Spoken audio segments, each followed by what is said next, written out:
Today, aside from being promoted as a device that can save your life by storing all of your medical information in it, it is being promoted as the next generation tool for video gaming. Sega developer Yu Suzuki plans on developing gaming technology using implantable RFIDs. He states, people that have some sort of chips in their bodies, to be able to keep track of vital signs, so it doesn't have to be a scary thing. But you could put a sensor here, you know, a bit like the Matrix, as he points to his arm.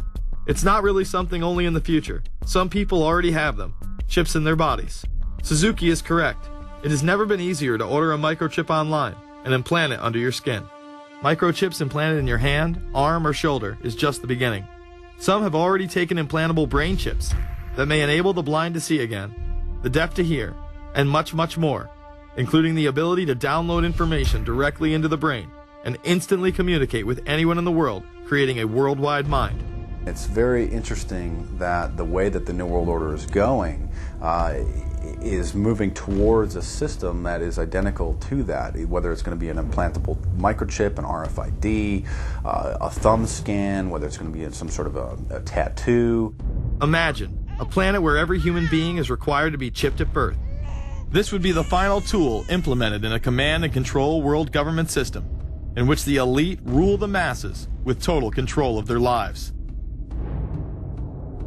This is, of course, a terrible predicament for those of us who are convinced that this system is slowly but surely destroying this country and has to be changed.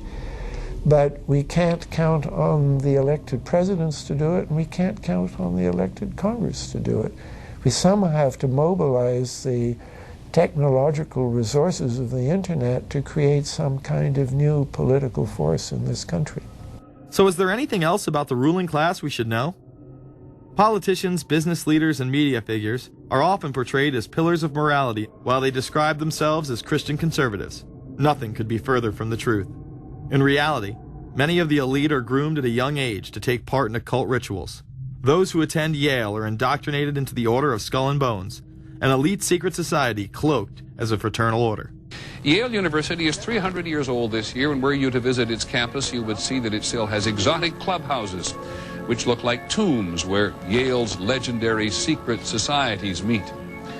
Their prestige and importance have largely evaporated, but the rituals are still a secret. And so when we heard that some enterprising characters had managed to spy on the famous Skull and Bones Society, we couldn't resist. Skull and Bones, people say it's a fraternity at Yale University, but it's really a postgraduate organization. So it was founded in 1832, and it's not like a normal fraternity. People don't pledge. These people choose who they want to come. So they do the recruiting. They recruit 15 people every year, people who they see are going to be powerful people in the future. So they're recruited when they're a junior in college. A lot of these people come from really wealthy and influential families because they know that this person has the resources to then elevate them to a position of power that can benefit the club. The video shows the neophytes, or initiates, kissing a skull, then performing a mock human sacrifice. Horrific screams caught on tape include chants of, "The devil equals death, death equals the devil." True. Famous alums include Senators John Kerry and John Chafee, to name two, cabinet secretaries such as Averell Harriman, and 3 presidents, William Taft, George Bush, and George W. Bush, who's been reluctant to talk about Skull and Bones. Does it still exist? The thing is so secret that I'm not even sure it still exists. Former Skull and Bones members and current members have been presidents, heads of the CIA, senators, heads of business. I mean, huge, huge corporations. These people have the network that brings them to such a position of power that most people could only dream of. Bush would run against his fellow bonesman and distant cousin John Kerry in 2004. You both were members of Skull and Bones, a secret society at Yale. What does that tell us? Not much, because it's a secret. Is there a secret handshake? Is there a secret code? I wish there were something secret I could manifest. 322, a secret number? There are all kinds of secrets, Tim. You were both in Skull and Bones, the secret society. It's so secret we can't talk about it. What does that mean for America? The conspiracy theorists are going to go wild. I'm sure they are. I don't know. I haven't seen the web. Number 322? This is an elaborate occult ritualistic entry into this group that they are now a member of for life. This culture of death in the occult continues long after college. Later on in life, these pagan rituals carry on in the redwoods of Sonoma, California. And what is the Bohemian Grove? Well, it's a kind of summer camp for the powerful, an all-male gathering in great secrecy. This group was formed in the late 1800s by artists, industrialists, and politicians. Bohemian attendees worship the owl as their deity. The Aztecs, Mayans, and other natives of Mesoamerica considered the owl a symbol of destruction and death. This is why the opening ritual for the club is the cremation of care. During the ritual, the effigy of a baby is rowed across the water by the Grim Reaper and given to a high priest, who then tosses it on a fiery sacrificial altar of a 40-foot owl god. It is an earth-based ritual in which care is burned away. The conscience is symbolically cast aside so that they may ignore the pain they have inflicted on others for the advancement of their own agendas. With this ceremony called the cremation of care, that begins the two-week encampment where the body of dull care, symbolizing woes and concerns, is burned on an altar in front of a big owl statue. When that ceremony ends, they all start to cheer and yell. You have to ask yourself why it is that somebody would want to do that, let alone these elite people. And if you look at the elite throughout history, many of the people that achieve pinnacles of power are into the occult. They seek a supernatural way to gain power. Why are Christian conservatives such as the Bushes and Newt Gingrich attending the Grove?